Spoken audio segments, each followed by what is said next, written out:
കുറച്ച് മടിയന്മാരെ പിടിക്കാണ്ട് മത്സ്യങ്ങൾ കാനഡയിൽ നിന്ന് പിന്നെ യുകെയിലെത്തി മലേഷ്യയിലെത്തി.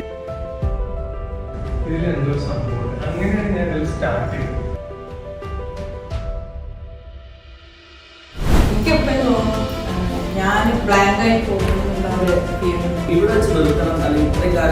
എപ്പോഴും ട്രെയിനിങ് പ്രോഗ്രാമിൽ പോകുമ്പോൾ plan A, plan B, plan സിയുമാണ്.